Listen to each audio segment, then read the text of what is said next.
Es muy común, ¿cierto?, que en estas fechas se rompan piñatas. Me parece que ayer fue la última posada, o es hoy, no estoy muy seguro de eso. Y también es muy común que muchos de esos que rompen piñatas, que se ponen como voluntarios para romper una piñata, sean vendados de los ojos, ¿cierto? La función de la venda es nublar la vista de la persona de tal forma que ésta no pueda ser tan efectiva en pegarle a la piñata, y entonces así la piñata dura más, ¿no? Más pueden tener la oportunidad de pegarle a la piñata. No sé si recuerdan, algunos se acordarán, algunos que no estuvieron ahí presentes. Obviamente esto va a ser noticias nuevas para ustedes. En nuestra primer posada de la iglesia hicimos eso. Hubo alguien a quien se le vendaron los ojos, ¿ok? Y en el momento de que era su turno de pegarle a la piñata, ya con los ojos vendados, la persona que estaba dirigiéndolos hacia la piñata lo dirigió hacia una pared. De forma que esta persona, cuando empezó su tiempo de darle, ya sabes, la canción dicta que es tiempo de empezar a dar golpes con ese palo, empieza la canción y la persona empieza a pegarle a la piñata. La piñata para esa persona era básicamente una pared. De forma que cuando empezó a sentir que le dio bien el primer palazo, en su mente dijo, la percepción de la persona dijo, tengo enfrente de mí la piñata, y empezó a darle con todo lo que tenía palazos a su piñata. Obviamente sabemos que aquellos que no estábamos vendados, estábamos teniendo un buen tiempo. Estábamos teniendo un buen tiempo, no necesariamente porque estábamos esperando que cayera fruta de la piñata, sino por la diversión que nos estaba dando esta persona al ver que estaba siendo engañada. Y el engaño y la diferencia de ese engaño y de la percepción que ella tenía con respecto a los demás, que éramos la audiencia en ese momento, era básicamente ese vendaje. El vendaje hizo la diferencia para que nuestra percepción de la realidad fuera distinto a la percepción de la realidad de esa persona, que en verdad estaba engañada, de pensar tan engañada que hasta rompió el palo con el que le estaba pegando a la piñata. ¿Por qué? Porque desde su percepción así era. Tenía la piñata enfrente y estaba determinado a romper la piñata. Iglesia, cuando el pecado reina sobre la vida de una persona, algo similar sucede. La persona puede vivir bajo el engaño de pensar que está haciendo lo correcto y errar en su percepción de la realidad. La palabra de Dios enseña que el pecado trae muerte a nuestras vidas, y uno de esos efectos de la muerte que trae el pecado es cegarnos. Algo así como vendar nuestros ojos para no poder discernir la verdad de la mentira. Ese ya es un aspecto de los efectos de la muerte que trae el pecado a nuestras vidas, una muerte espiritual. En el caso de la persona a la que te estoy hablando, él no pudo discernir la verdad sobre el objeto que le estaba dando palazos. ¿Esto debido a qué? A su ceguera. Y así sucede en la vida de cada ser humano cuando éste vive cegado espiritualmente hablando, iglesia. Somos ciegos a la verdad y como consecuencia actuamos basados en el error. Y así nos comportamos. Y pensamos que estamos bien, pensamos que esa realidad es la correcta. Y actuamos basados en esa realidad. En nuestro pasaje, iglesia, esta mañana, veremos cómo la ceguera espiritual de las personas condenó a muerte al único inocente que ha caminado en este mundo. El título de mi mensaje esta mañana es el siguiente: Jesús, el inocente Rey Dios, crucificado por el pecado de los culpables. Jesús, el inocente Rey Dios, crucificado por el pecado de los culpables. Mi mensaje, iglesia, tiene 4 énfasis. Cada uno de ellos revela lo que sucede en los corazones de los hombres cuando el pecado reina sobre sus vidas y no Jesús. El primero lo encontraremos en versículos 33 al 40 del capítulo 18 del Evangelio de Juan, que fue la sección en donde nos quedamos la semana pasada, si bien recuerdas. Así que acompáñame para leer nuevamente esa sección. Juan 18, versículo 36. 33, y dice esto: Pilato volvió a entrar al pretorio y llamó a Jesús y le preguntó: ¿Eres tú el rey de los judíos? Jesús respondió: ¿Esto lo dices tú por tu cuenta o porque otros te lo han dicho de mí? Pilato contestó: ¿Acaso soy yo judío? Tu nación y los principales sacerdotes te entregaron a mí. ¿Qué has hecho? Jesús le respondió: mi reino no es de este mundo. Si mi reino fuera de este mundo, entonces mis servidores pelearían para que yo no fuera entregado a los judíos. Pero ahora mi reino no es de aquí. Así que tú eres rey, le dijo Pilato. Tú dices que soy rey, respondió Jesús. Para esto yo he nacido y para esto he venido al mundo, para dar testimonio de la verdad. Todo el que es de la verdad, escucha mi voz. Pilato le preguntó: ¿qué es la verdad? Y habiendo dicho esto, salió otra vez donde estaban los judíos y les dijo: yo no encuentro ningún delito en él. Pero es costumbre entre ustedes que le suelte a alguien durante la fiesta de la Pascua. ¿Quieren pues que le suelte al rey de los judíos? Entonces volvieron a gritar diciendo: no a este, sino a Barrabás. Y Barrabás era un ladrón. Iglesia, de esta sección, el primer énfasis de nuestro texto esta mañana es que cuando el pecado reina sobre mi ser, cambiaré la verdad por la mentira. Tan simple como eso, y eso es lo que podemos ver en el texto, en esta sección que acabamos de leer esta mañana. Cuando el pecado, iglesia, reina sobre mi ser, voy a hacer ese intercambio. Voy a cambiar la verdad y aquello que representa la verdad por la mentira y aquello que representa la mentira. En este caso, en esta sección, es lo que vemos en el último pasaje. Tenemos primeramente esta conversación entre cierta autoridad que representa a Pilato. Ya Jesús ha pasado el supuesto escrutinio de su propio pueblo. Un pueblo que ha hecho un juicio injusto sobre su persona. Tan injusto que lo único que quieren y ya han determinado, aún desde antes de hacer las primeras preguntas, es que Él muera. De forma que ellos saben que no están en control de esa realidad, de poder quitarle la muerte a Jesús. ¿Por qué? Porque viven oprimidos bajo la autoridad de un pueblo romano. De forma que en su agenda de traer muerte a Jesús, el mejor paso es traerlo ante un juzgado romano, por decirlo así, ante un juez romano que pueda dictar esa sentencia de muerte que ellos están buscando sobre su persona. Y qué mejor que Pilato, un títere del César, alguien que está envanecido por el poder, por la autoridad, de forma que ellos están jugando bien sus piezas del ajedrez. Ellos están planeando cómo es que van a incitar a Pilato para que él traiga el juicio de muerte sobre Jesús. Entonces lo llevan a él y Pilato lo interroga. Y esta es la interrogación el interrogante que vemos. Pilato volvió a entrar al pretorio y llamó a Jesús y le preguntó: ¿eres tú el rey de los judíos? ¿Te das cuenta? La pregunta que le está haciendo tiene que ver con la autoridad. Dime qué autoridad tienes. Ellos dicen que estás demandando o estás haciendo hacia tu persona cierta autoridad. ¿Es eso verdad? ¿Eres tú un rey? Jesús respondió: ¿esto lo dices tú por tu cuenta o porque otros te lo han dicho de mí? En otras palabras, ni siquiera has hecho tu tarea de saber quién soy.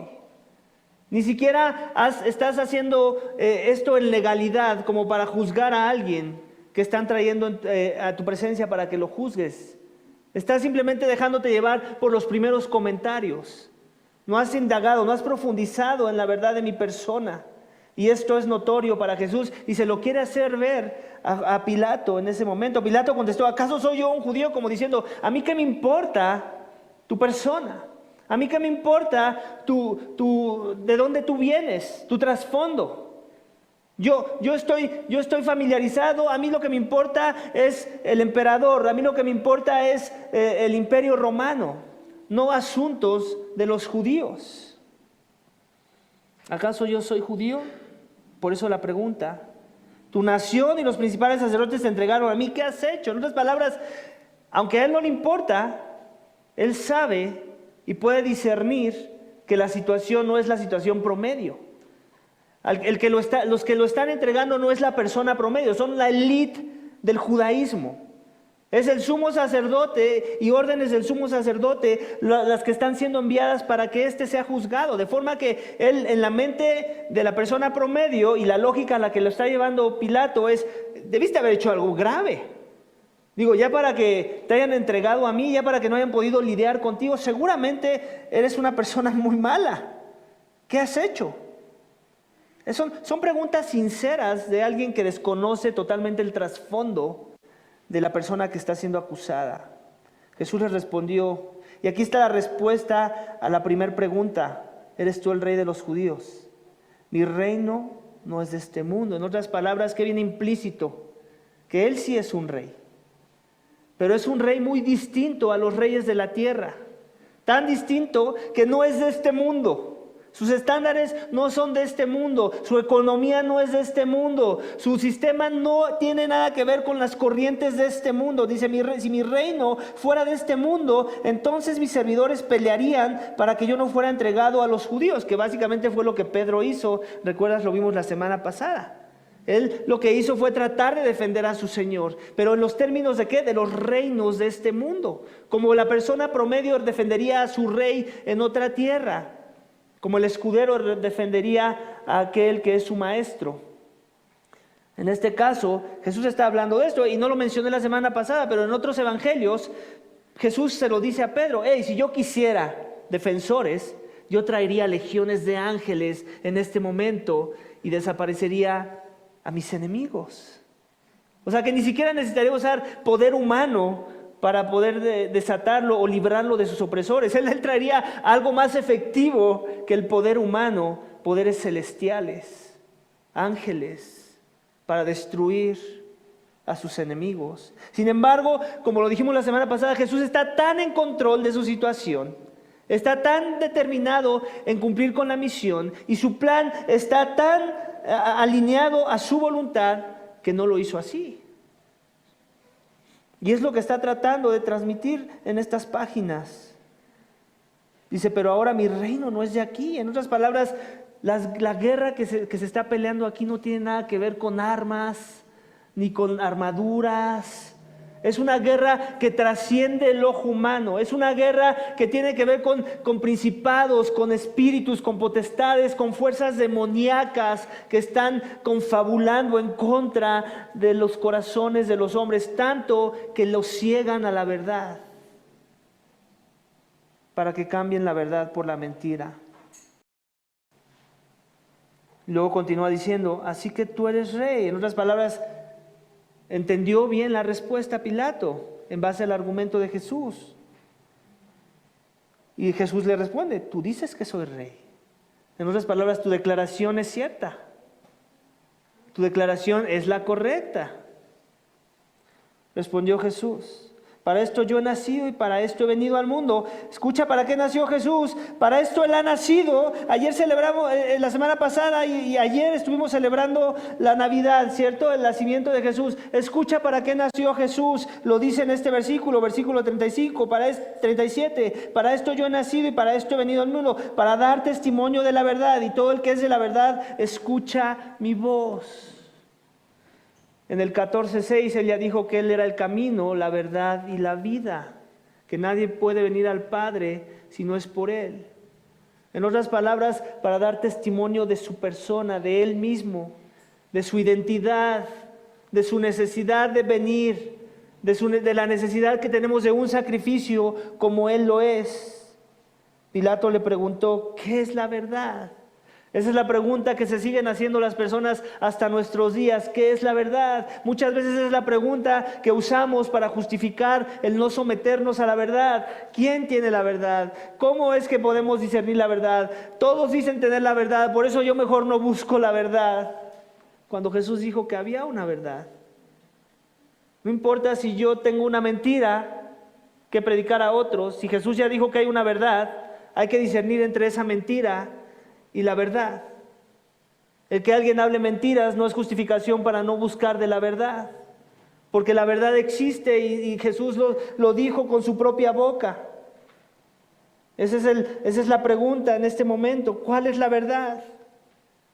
Y Jesús mismo es la verdad. Y habiendo dicho esto, salió otra vez a donde estaban los judíos y les dijo: yo no encuentro ningún delito en él. Él habló una verdad. Ahí ya habló una verdad. ¿Te das cuenta que él mismo entiende algo de la verdad? La verdad es que no había delito en Jesús. Y eso lo podía discernir muy claramente Pilato. Vamos a ver de qué le sirvió todo eso. Yo no encuentro ningún delito en él, pero es costumbre entre ustedes que le suelte a alguien durante la fiesta de la Pascua. ¿Quién pues quieren que le suelte? ¿El rey de los judíos? ¿Puedes notar el sarcasmo de la pregunta?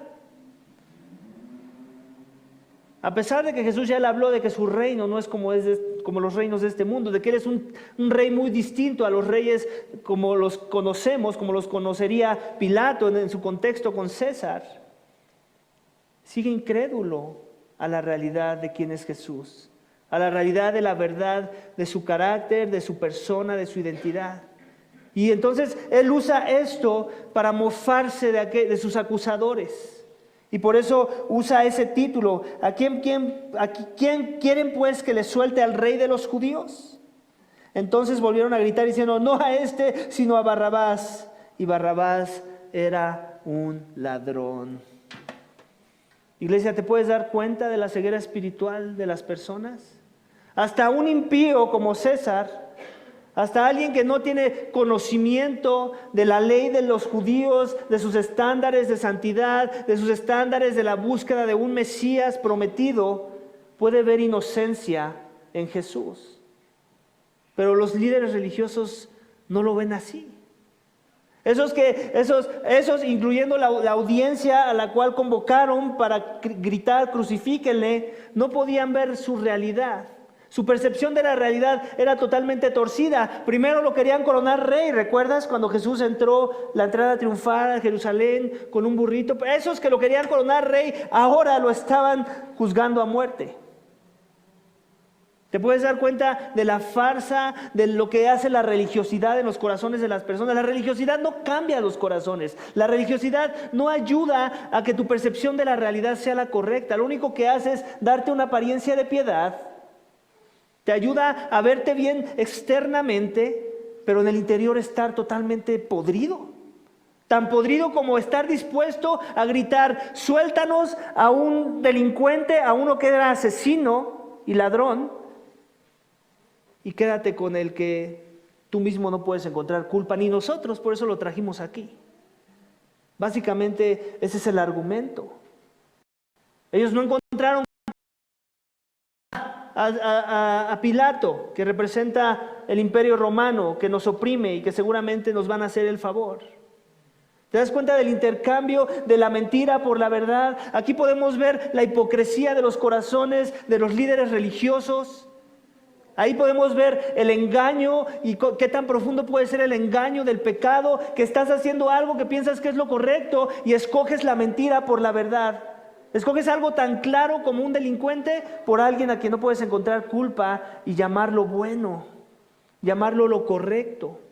Y eso es lo que hace el pecado en los corazones de aquellos que viven bajo el dominio del pecado. Los ciega.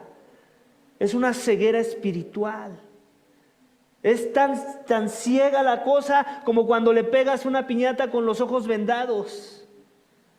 Eso es lo que sucede cuando el pecado domina nuestro ser, iglesia. Cuando el rey de nuestras vidas no somos nosotros, ni siquiera es el pecado mismo que mora en nosotros. Cuando el pecado reina sobre mi ser, cambiaré la verdad por la mentira. Y esto es lo que vemos en este pasaje esta mañana, iglesia. Y es un buen tiempo para reflexionar en una pregunta introspectiva. ¿Qué está pasando con mi ser en esta mañana? ¿Quién reina sobre mi ser? ¿Es la verdad la que domina mi ser? ¿Filtro todo, las decisiones de vida, todas las cosas que me propongo, los juicios que hago a la luz de la verdad que me fue revelada en la palabra de Dios? ¿O tengo mis propias definiciones de la verdad? Tengo una percepción propia de la verdad, algo que yo defino como la verdad y a la luz de eso actúo, a la luz de eso juzgo, a la luz de eso me comporto, a la luz de eso doy prioridades a mi vida y vivo una vida según mi verdad y no necesariamente la verdad de la palabra de Dios. No necesariamente sometido al señorío de aquel que dijo que era la verdad, que era la vida, que era el camino a seguir. Vamos al segundo énfasis, iglesia, que nos revela lo que sucede en los corazones de los hombres cuando el pecado reina sobre sus vidas y no Jesús. Lo vamos a encontrar en el siguiente capítulo 19 del Evangelio de Juan, versículos 1 al 7. Así que si tienes tu Biblia, pon nuevamente ojos ahí, por favor, vamos a leerlo juntos. Juan capítulo 19, versículos 1 al 7 dice esto. Entonces Pilato tomó a Jesús y lo azotó. Y los soldados tejieron una corona de espinas, la pusieron sobre su cabeza y lo vistieron con un manto púrpura. Y acercándose a Jesús le decían: «Salve, Rey de los judíos», y le daban bofetadas. Pilato salió otra vez y les dijo: «Miren, lo traigo fuera para que sepan que no encuentro ningún delito en él». Y cuando Jesús salió fuera, llevaba la corona de espinas y el manto púrpura. Y Pilato les dijo: «Aquí está el hombre». Cuando lo vieron los principales sacerdotes y los guardias gritaron: «¡Crucifícalo, crucifícalo!». Pilato les dijo: «Ustedes pues lo toman y lo crucifican, porque yo no encuentro ningún delito en él». Los judíos le respondieron: «Nosotros tenemos una ley, y según esa ley él debe morir, porque pretendió ser el Hijo de Dios». Iglesia, el segundo énfasis de nuestro texto esta mañana es este: cuando el pecado reina sobre mi ser, soy incapaz de reconocer la verdad. Escucha, se parece mucho al pasado, pero hay una distinción muy grande en medio del énfasis pasado y este. En el otro es evidente que cuando estamos cegados, cambiamos la verdad por la mentira. ¿Ok? El problema que tenemos, y aún más profundo, es ese, que a veces podemos cambiar una mentira por otra mentira. Y llamar a la mentira por la cual reemplazamos a la otra la verdad, ¿cierto? Eso puede suceder. Eso sucede muchas de las veces. Como por ejemplo, se me ocurre pensar en los religiosos que estaban metidos con los testigos de Jehová, pero ahora son mormones, ¿no? Y pensar que antes estaba en la mentira, pero ahora estoy en la verdad. Cuando en realidad lo único que hiciste fue intercambiar la mentira por la mentira. ¿Por qué? Porque no sabes reconocer la verdad. No tienes la habilidad ni la capacidad de reconocer la verdad. Cuando el pecado reina sobre mi ser, iglesia, soy incapaz de reconocer la verdad. Y eso es lo que podemos ver en este texto, iglesia. No solamente ellos estaban cambiando la verdad por la mentira, sino que no podían reconocer en sus propias narices quién era la verdad. Cómo esa verdad quería ser definida a sí misma. Su identidad, su esencia. La esencia de la verdad es divina. La esencia de la verdad es eterna. La esencia de la verdad tiene que ver con el carácter de una persona que es Dios. Dios en la carne. Entonces dice el versículo 1 del capítulo 19, Pilato tomó a Jesús y lo azotó. ¿Por qué lo habrá azotado? Porque el pecado ciega los corazones de las personas. Solamente a un loco se le ocurre pensar que es digno de azotar a alguien con quien no encuentras culpa.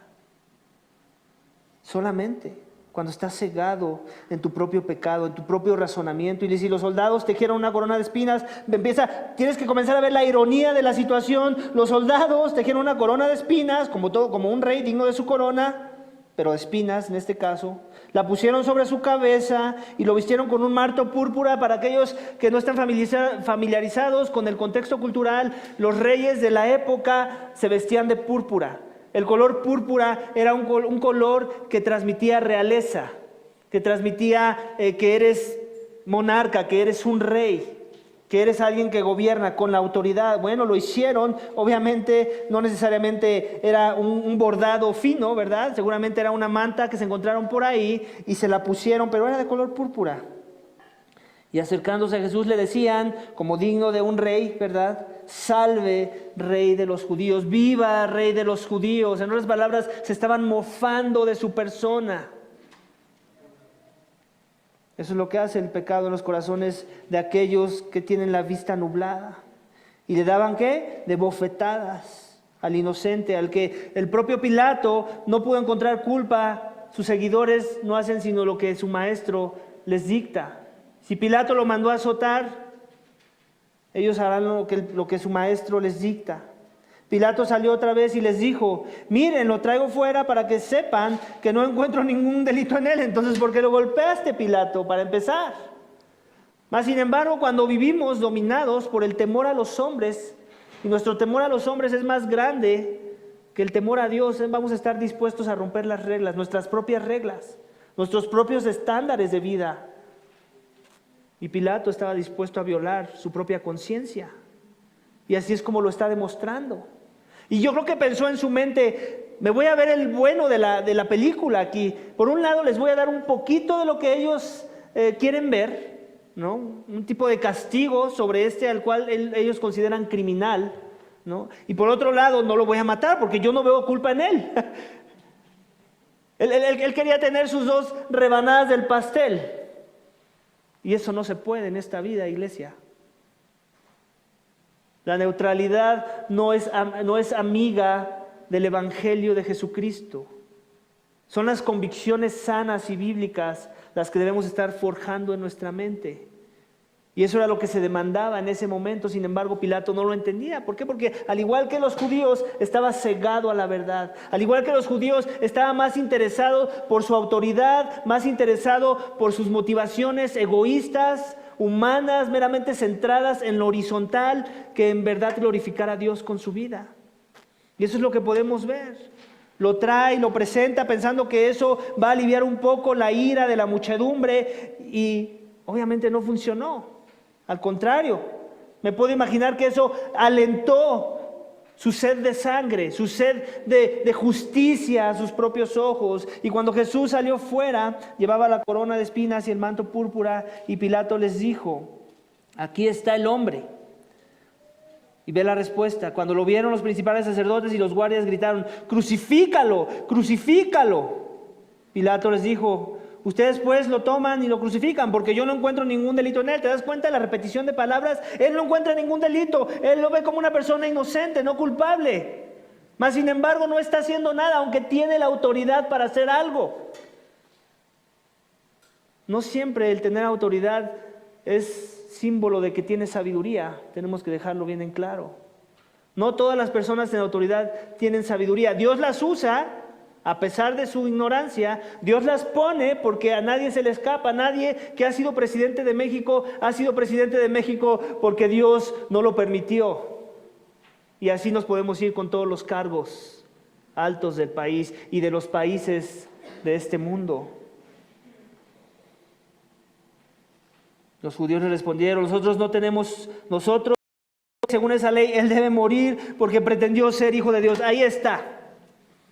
Ahí está el meollo del asunto. Su problema ni siquiera era tanto que él se quisiera coronar rey.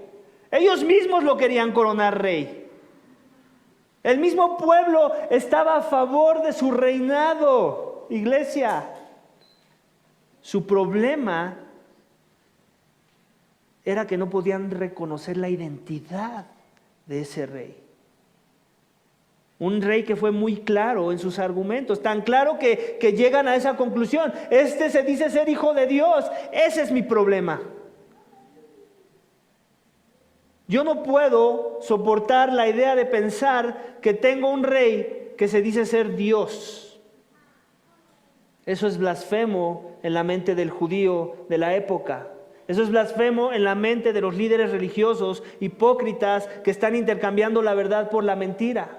Y la razón por la que no lo pueden concebir es precisamente esto: porque cuando el pecado reina sobre mi ser, soy incapaz de reconocer la verdad de la identidad de ese que era digno de ser rey y que era un rey, pero que ellos no podían reconocer.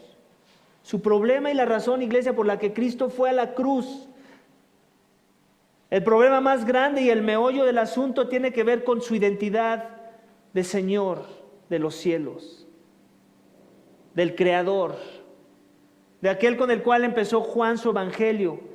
por el cual existen todas las cosas, y nada de lo que ha sido hecho fue hecho si no fuera por medio de Él. Eso era lo que volaba la mente del judaísmo de la época, y lo que sigue volando la mente de las personas de nuestros días. Y por eso es que hay tanta mentira dentro de la religión, porque Cristo puede ser alguien a quien admiremos, pero no necesariamente alguien a quien nos queramos someter como el Creador.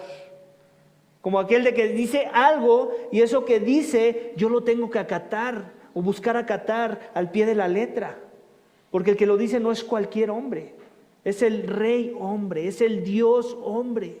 Pero para que yo pueda discernir esa verdad, no nada más es haciendo esa ascensión o esa declaración. Ah, sí, Jesucristo es Dios. No, y eso ¿cómo lo refleja tu vida? ¿Cómo tu vida refleja que en verdad crees que ese que fue clavado en una cruz era Dios en la carne? Las palabras, lo hemos dicho y hasta hay un dicho, se las lleva el viento. Tu vida, ¿cómo tu vida refleja que crees que en verdad Cristo es el Hijo de Dios? Que ese que fue crucificado por hacer esa declaración sobre su persona y por el cual ellos decían debe morir porque transgrede nuestra ley. Nuestra ley no concibe a un libertador con ese perfil según los judíos. Se estaban perdiendo el corazón de la ley, porque el corazón de la ley se trataba de ese perfil, de que nadie cumple el estándar de Dios. La ley de Dios es eso, que Dios es santo, santo, santo, y se necesita santidad para poder estar en su presencia, y ninguno de nosotros cumplimos con el estándar. Necesitamos a alguien con ese mismo perfil para poder sustituirnos y poder ser el sustituto por nuestros pecados. Poder pagar la condena que tú y yo merecíamos por causa de nuestro pecado. Pero para poder confiar en Él con toda nuestra capacidad, con todo nuestro ser, con todas nuestras entrañas, se necesita reconocer su identidad correctamente. No con palabras, sino con hechos. Donde mi vida ahora le pertenece. No solo digo que Jesús es la verdad, sino que cuando las personas ven cómo vivo mi vida, puedan descifrar esto. Él vive a la luz de que en verdad cree que Jesús es la verdad. Ella vive a la luz de que en verdad cree que Jesús es la verdad. Es el Dios en la carne. Es Dios mismo el que entregó su vida por esa persona. En verdad lo creemos. Somos capaces de reconocer la verdad a la luz de esa verdad. Todas las verdades que hay que discernir de la palabra de Dios se tienen que filtrar a la luz de esa verdad. Si yo no creo bien esa verdad, voy a leer incorrectamente todas las demás verdades y principios que la palabra de Dios tenga que decir sobre mi vida. Y las voy a aplicar incorrectamente. No solamente las voy a leer incorrectamente, las voy a aplicar incorrectamente. Y aunque tenga palabras correctas de la verdad, cuando Cristo no es mi Señor, cuando Él no es mi Rey, cuando Él no es el centro de mi vida no va a lucir como Cristo propuso sobre aquellos que iban a ser los heraldos de la verdad, los que iban a llevar la verdad a los demás. El tercer énfasis que nos revela, Iglesia, lo que sucede en los corazones de los hombres cuando el pecado reina sobre sus vidas y no Jesús, lo encontramos en los siguientes pasajes. Acompáñame a leerlo, versículo 8 al 16, que dice esto: entonces Pilato, cuando oyó estas palabras, se atemorizó aún más. Entró de nuevo al pretorio y dijo a Jesús: ¿de dónde eres tú? Pero Jesús no le dio respuesta. Pilato entonces le dijo: ¿a mí no me hablas? ¿No sabes que tengo autoridad para soltarte y que tengo autoridad para crucificarte? Jesús respondió: ninguna autoridad tendría sobre mí si no se te hubiera dado de arriba. Por eso el que me entregó a ti, tiene mayor pecado. Como resultado de esto, Pilato procuraba soltar a Jesús, pero los judíos gritaron: suelta a este. Si sueltas a este, usted no es digno de César, usted no es amigo de César. Todo el que se hace rey se opone a César. Entonces Pilato, cuando oyó estas palabras, sacó fuera a Jesús y se sentó en el tribunal, en un lugar llamado El Empedrado, que en hebreo es Gabata, y era el día de la preparación para la Pascua. Eran como las 6 de la mañana, y Pilato dijo a los judíos: aquí está tu rey. Fuera, fuera, crucifícalo, gritaron ellos. ¿He de crucificar a su rey? les dijo Pilato. Los principales sacerdotes respondieron: no tenemos rey más que a César. Así que entonces Pilato lo entregó a ellos para que fuera crucificado. Iglesia, ¿te das cuenta qué dice el texto? ¿En qué tiempo estaba pasando esto? En la Pascua, la celebración de la Pascua. ¿Qué era la celebración de la Pascua? ¿Qué se celebraba? La liberación de Israel de Egipto. La liberación de Israel de la opresión de Egipto, de Faraón.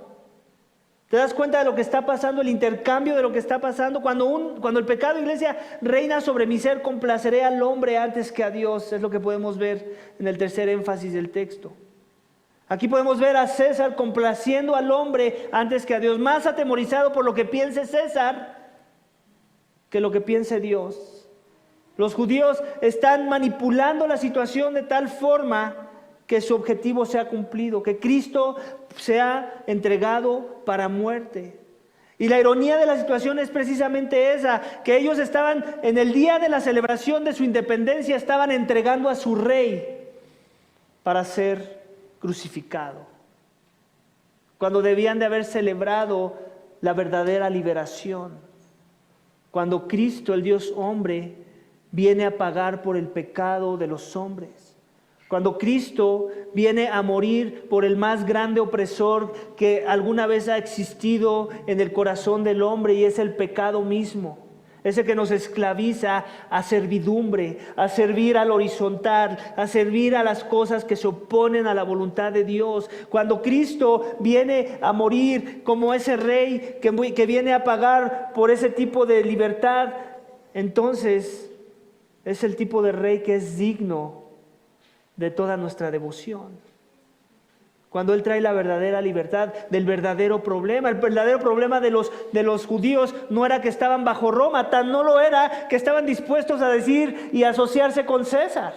Y lo vemos en el texto.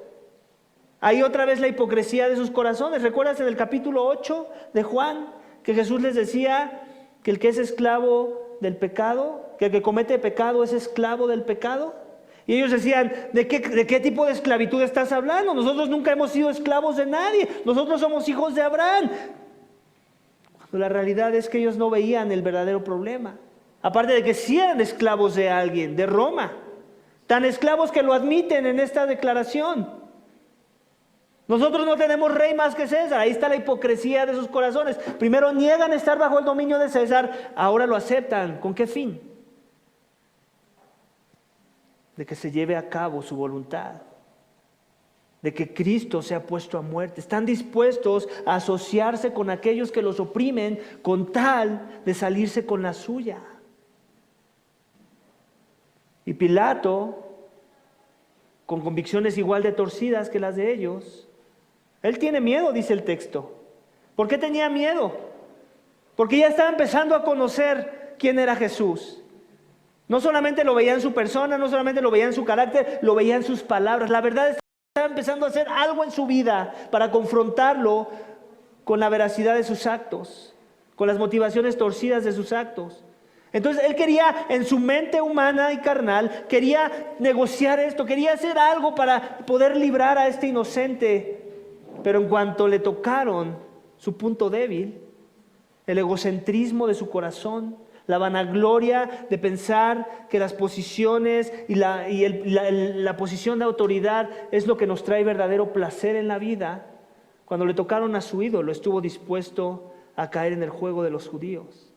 Y él sabía que que las acusaciones que pudieran traer en su contra, de que estaba permitiendo que uno que se declaraba rey estaba contendiendo por la supremacía del reino de César, él iba a ser puesto a muerte, no Cristo. Él iba a ser el que iba a terminar, tal vez no clavado en una cruz, pero sí degollado. Sin embargo, no estaba dispuesto a pagar ese precio. No estaba dispuesto a pagar ese precio. Más bien, la ceguera de su pecado era más inclinada a complacer a los hombres, incluyéndose él mismo, tenemos que aclarar. Muchos de nuestros miedos o muchas de nuestras decisiones, cuando no son alineadas a la verdad, muchas veces pensamos que son cosas externas las que nos oprimen o las que nos traen presión para que obremos mal. Y la mayoría de las veces no es así. La mayoría de las veces tiene que ver con el hombre que soy yo, que tengo más voluntad de complacerme a mí mismo que a Dios. Tengo más la voluntad y el deseo de que prevalezcan mis convicciones y no las convicciones de la palabra de Dios. Y por eso es que tomo decisiones que no glorifican a Dios. De forma que muchas veces pensamos, son los medios externos, son las cosas que están fuera de mi alcance, las que me persuaden para hacer decisiones deshonestas, decisiones que no se alinean a la verdad. Y la mayoría de las veces soy yo el que tengo que corregir mis convicciones. Soy yo el que tengo que corregir y limpiar mi mente con la palabra. Y que la palabra misma me lave mi conciencia y que esa conciencia entonces ahora pueda pensar correctamente para la gloria de Dios. Para que cuando vengan los hombres con sus artimañas, incluyendo mi corazón engañoso, y me digan, no, mejor actúa así porque te conviene, yo diga, no me importa si no me conviene, estoy dispuesto a sufrir, estoy dispuesto a padecer con tal de alinearme a la verdad y a la voluntad de aquel que es la verdad. Debemos estar dispuestos a padecer la crítica de los hombres, las amenazas de los hombres, con tal de alinearnos a la verdad. No importa si ellos son tu familia, tus mejores amigos dentro de la iglesia. Cuando la voluntad de Dios está en juego, cuando la verdad es la que se va a opacar o va a brillar, tú debes de tomar una decisión. Muchas veces, aún los propios cristianos podemos estar nublados a realidades espirituales, a términos que se alinean a la verdad, a convicciones, a principios. Y eso significa muchas de las veces que vamos a tener que partir y vamos a tener que pintar una línea de aquellos que nos quieran persuadir de lo contrario. Con todo y que los amemos en Cristo, no vamos a amarlos más que a Cristo. ¿Sí se entiende? Cuando yo amo a Cristo más que a mis hermanos, estoy amándolos a ellos más de lo que yo mismo me puedo imaginar. Porque Cristo es el centro. Mi motivación siempre va a ser la correcta cuando Cristo es central en las decisiones que yo tomo, a pesar de que tal vez la mayoría no esté de acuerdo. Puede pasar que la mayoría no esté de acuerdo. Yo conozco, por ejemplo, de pastores, ¿alguno está familiarizado con Steve Lawson? Steve Lawson es un pastor de los que se asocia con MacArthur. Él fue echado de su iglesia. Y uno se preguntaría, ¿cómo un hombre de Dios de ese calibre, por decirlo así, sabemos que Cristo es el verdadero calibre, pero sabemos también que Cristo obra en los corazones de los hombres de tal forma que bendicen al pueblo de Dios? ¿Cómo alguien así pudo haber sido echado de su iglesia? Precisamente porque no se iba a alinear a las peticiones de su iglesia misma. Y bueno, eso se espera de un pastor, por lo menos, pero eso no te hace menos responsable a ti de alinearte a la verdad y de que cuando vengan momentos en donde puedas ser echado, tal vez prefieras ser echado con tal de permanecer en la línea, con tal de que Dios sea central en tu vida. De eso se trata el cristianismo, iglesia, de convicciones. ¿Te has puesto a pensar en eso? Tiene más que ver con convicciones que con cosas sobrenaturales, con todo y que el cristianismo es sobrenatural y no lo voy a negar.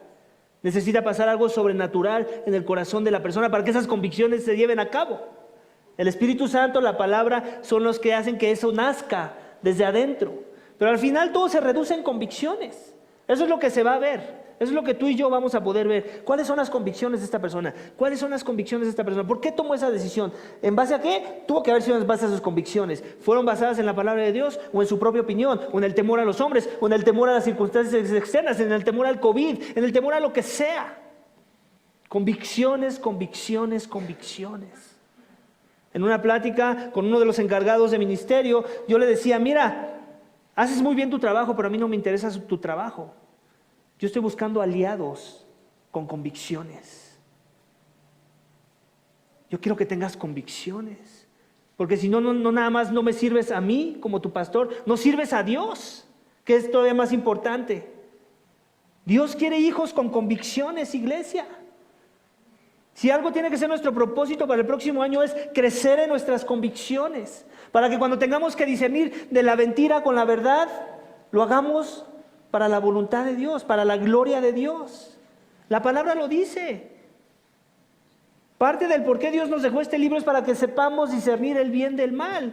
Y para eso hay que hacer juicios, hay que juzgar, decirle esto es bueno, esto es malo, esta persona es buena, esto es malo, en base a sus acciones es buena, es mala. Y todo tiene que ver con convicciones. ¿Para qué? Para que complazcamos a Dios y no al hombre.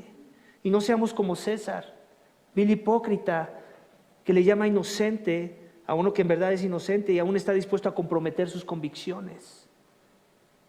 O como los judíos, que están exaltando la ley y con esa misma ley quieren matar al que les dio la ley. ¿Te das cuenta?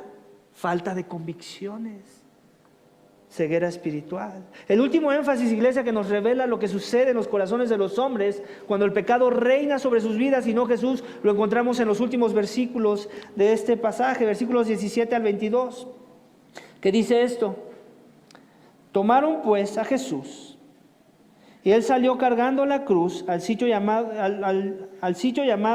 el lugar de la calavera, que en hebreo se dice Gólgota, donde lo crucificaron, y con él a otros dos, uno a cada lado, y Jesús en medio. Pilato también escribió un letrero y lo puso sobre la cruz, y estaba escrito: Jesús el Nazareno, el Rey de los judíos. Entonces muchos judíos leyeron esta inscripción, porque el lugar donde Jesús fue crucificado quedaba cerca de la ciudad y estaba escrita en hebreo, en latín y en griego. Por eso los principales sacerdotes de los judíos decían a Pilato: no escribas el Rey de los judíos, sino que él dijo: yo soy Rey de los judíos. Pilato respondió: lo que he escrito, he escrito. Ese es el último énfasis, iglesia, de nuestro texto esta mañana. Cuando el pecado reina sobre mi ser, seré indiferente ante la injusticia. Cuando el pecado reina sobre mi ser, veré injusticia y seré indiferente ante ella, iglesia. Es lo que vemos en el texto. Jesús ha sido entregado. Pilato ha doblado las manos. Él no logró su objetivo de quererlo librar, a pesar de que él sabía que tenía la autoridad de poderlo librar. Mas, sin embargo, escogió el pecado en su vida. Escogió la mentira, escogió a los hombres antes que a Dios, escogió a él mismo antes que a Dios. De forma que lo tomaron.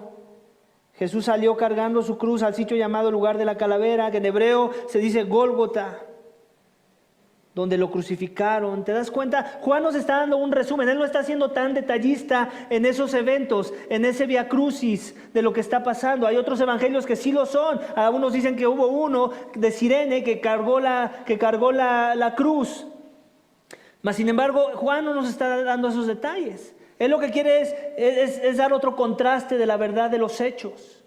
Él lo que quiere es que veamos en cámara rápida lo que está pasando, porque lo que él se quiere centrar es en el título de lo que pusieron en esa inscripción, donde lo crucificaron a él y a otros dos, uno en cada lado. Sabemos que los otros dos eran en verdad delincuentes. Seguramente Barrabás era el que tenía que haber tomado el lugar central en esa crucifixión. Sin embargo, no fue Barrabás, fue Jesús. Y hubo otros dos. Pilato también escribió en el letrero y lo puso sobre la cruz, que estaba escrito: Jesús el de los judíos. ¿Cómo inició el evangelio de Juan? Donde Jesús está de alguna forma haciendo prosélitos, los cuales iban a ser sus discípulos, que lo iban a seguir. Y uno de ellos era Natanael. ¿Te acuerdas que Natanael llegó y les dijo: ¿acaso algo bueno puede venir de Nazaret? ¿Recuerdas? Los mismos judíos no podían creer que el Mesías tuviera ese trasfondo. Y aquí otra vez Pilato, en forma de mofa, seguramente ya se había enterado de cómo les fastidiaba el hecho no solamente de que él se creyera el Hijo de Dios, sino que aparte tuviera la osadía de pensar que el Mesías provenía de esa región, una región menospreciada para el judaísmo de la época. Y eso es precisamente lo que pone: Jesús el Nazareno, el Rey de los judíos. ¿Recuerdas que Natanael después hizo esa declaración cuando Jesús le dijo: porque te vi en el árbol, crees? ¿Sí fue en el árbol? ¿O estás bajo el árbol? Ya no me acuerdo muy bien. Vamos a leerlo. Juan capítulo 1. ¿Estamos ahí? Están los últimos versículos del capítulo. Y en el versículo 33... No, en el 49. Ahí vemos, voy a leer desde el 47. Jesús vio venir a Natanael y le dijo, y dijo de él, he aquí un verdadero israelita en quien no hay engaño. Natanael le preguntó, ¿cómo es que me conoces? Jesús le respondió, antes de que Felipe te llamara, cuando estabas debajo de la higuera, sí, debajo del árbol, te vi. Rabí, tú eres el Hijo de Dios, el Rey de Israel, respondió Natanael. Y Jesús le contestó, porque te dije que te vi bajo la higuera, ¿crees? Cosas mayores que estas verás también. Y le dijo, en verdad, que verás el cielo abierto y los ángeles de Dios subiendo y bajando sobre el Hijo del Hombre. ¿Te das cuenta? La misma declaración que hace Natanael en ese momento en que está juzgando su trasfondo de Cristo, donde él es de Nazaret, es la misma inscripción que vemos en la cruz. Jesús el Nazareno, el Hijo de Dios, el Rey de Israel. De forma que ellos están indignados y parte de la provocación que quiere hacer Pilato es precisamente eso, provocarlos. Tal vez hasta de una forma venganza. Se encontró atrapado por sus argumentos y ahora los voy a cumplir con su requisición, pero los voy a seguir molestando. Me voy a seguir mofando de ustedes a través de este inocente. Y hace esa inscripción y el texto nos dice que la inscripción vino en 3 lenguajes, los 3 lenguajes dominantes de la época. Primeramente el judaísmo, que fueron los que lo condenaron. También estaba el griego, que era el lenguaje de comercio, el lenguaje común del imperio. ¿Por qué? Porque ellos, aunque eran los romanos, ellos dominaban latín, mucho de lo que había sido conquistado antes por los griegos, todavía se manejaban en un lenguaje del griego. De forma que la ironía de la cosa es que él era un rey, no era cualquier rey, era el rey de los cielos. Su reino no era de este mundo, pero él venía a establecer un reino no solamente para el judío, sino para aquel que se sometiera a su señorío. Y una forma de iniciar el argumento era con esa inscripción, para que todos supieran que el rey de los cielos, que el rey de los hombres, estaba siendo puesto a muerte y muerte de cruz. Porque ese es el tipo de libertad que él iba a traer a los hombres. Esa era la necesidad y el tipo de guerra que él vino a pelear. No una guerra donde él tenía las posibilidades de bajarse de esa cruz. En los otros evangelios vemos cómo lo mofan y le dicen, este que ayudó a otros, ¿por qué no se ayuda a sí mismo? Uno de los ladrones hizo lo mismo. No quiso confiar, él no se quiso someter a su señorío. El otro ladrón, el que estaba del otro lado de la cruz, él se humilló, él dijo, este es inocente, él no merece estar aquí, nosotros sí merecemos estar aquí.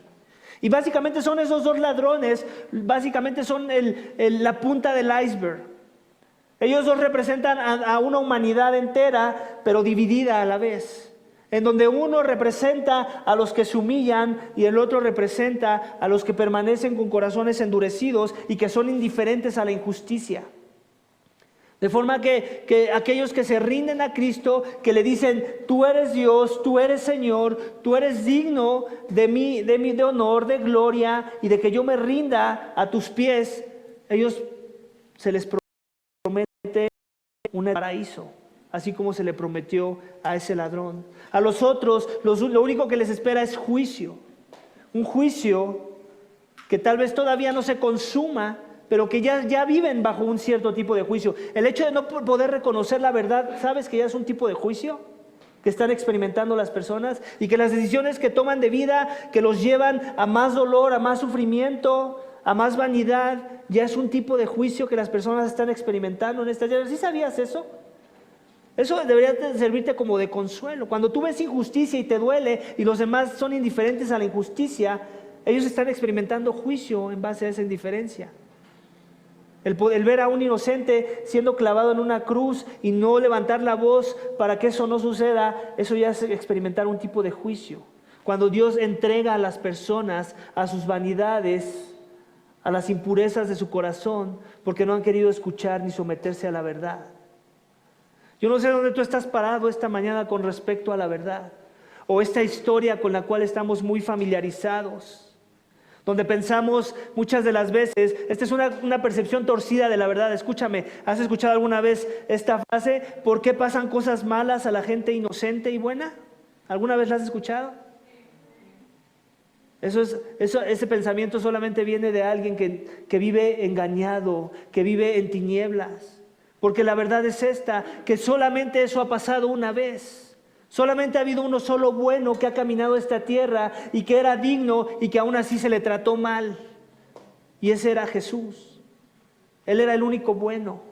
¿Recuerdas cuando el joven rico les dijo, maestro bueno? Y él dijo, ¿por qué me llamas bueno? El único bueno es Dios. No porque Cristo no fuera Dios o porque Él no fuera bueno. Quería dejar en la mente de los corazones de las personas un punto. Y el punto era ese, que aquí no hay nadie bueno. Que si era necesario que un inocente pagara por el pecado de los hombres, era porque todos somos malos. Y todos necesitamos el mismo sacrificio. No importa si solo robaste un chicle o robaste un banco, la necesidad del pago y por la condena de ese pecado es el mismo. Obviamente las consecuencias de haber robado un banco y que te cachen van a ser mayores. Eso nadie te lo va a quitar, tus consecuencias de tu pecado.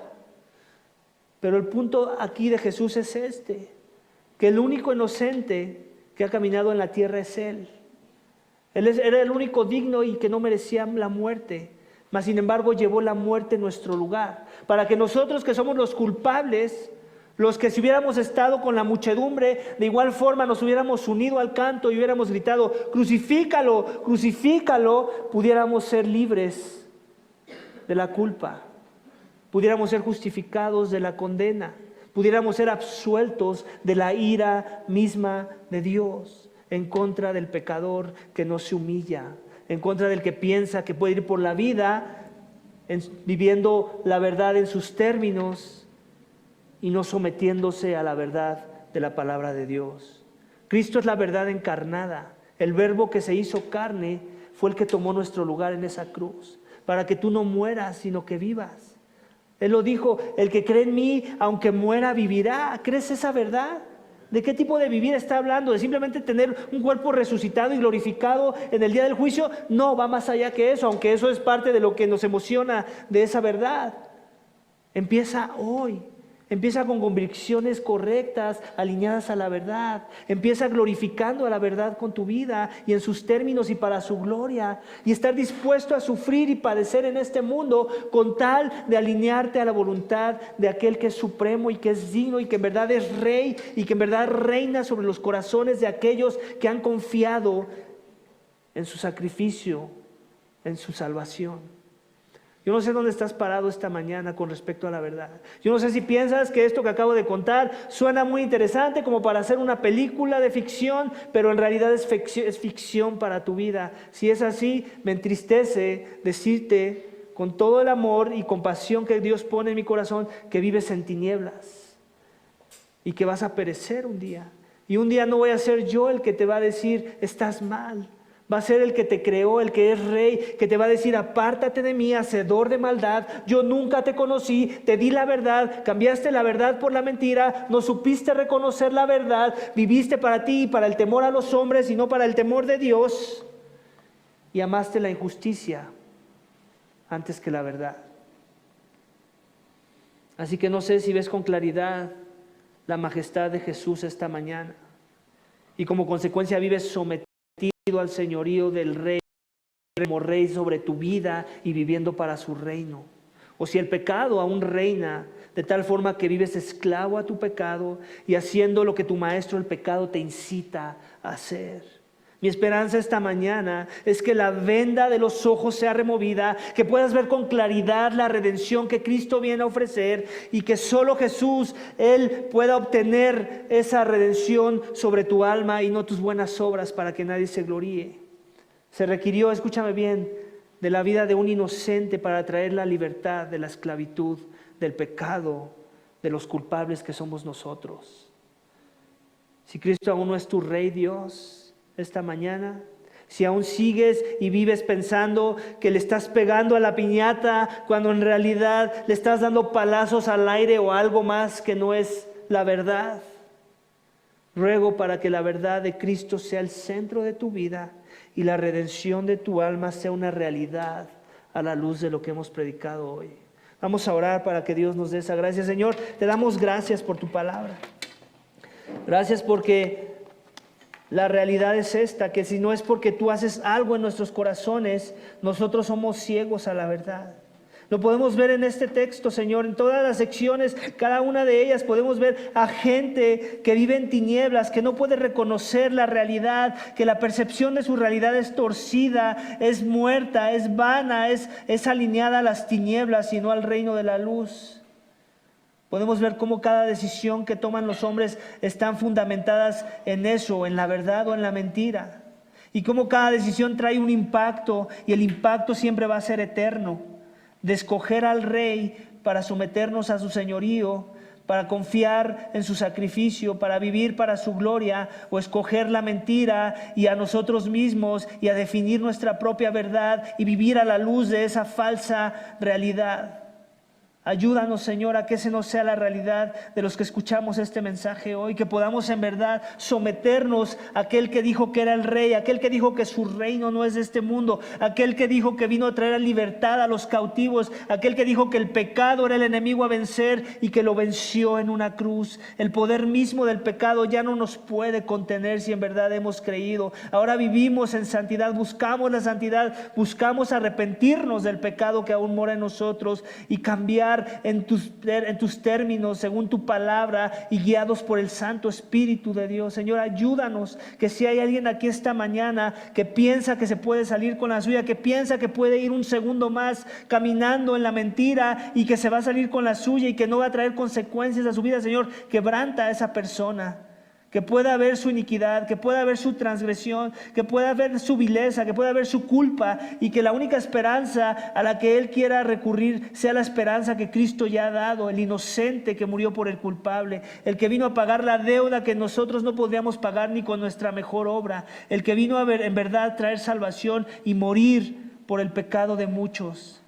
Oh Señor, yo ruego para que la realidad del Evangelio sea verdad en la vida de muchos y que eso traiga convicciones fuertes, tan fuertes que pueda traer amor y unidad a esta iglesia, para que esta iglesia pueda ser un instrumento en tus manos, para que otros vayan y compartan, para que en los trabajos se comparta de Cristo, para que en las familias podamos hablar de la redención en Cristo, para que nuestras vidas y nuestra conducta refleje que en verdad nos hemos sometido al señorío de uno que es bueno, que es justo, que es digno, que ya dio la vida y que lo hizo todo para que nosotros tuviéramos vida en abundancia y que diéramos mucho fruto. Señor, yo ruego para que si hay alguien aquí esta mañana que aún no te conoce, tú lo quebrantes, que no pasen al 2022 con el mismo corazón endurecido, hostil a la verdad, sino que la verdad sea algo a lo que se someten para gloria de tu nombre. Te lo pedimos y te damos gracias en el nombre de tu Hijo amado, Cristo Jesús. Amén.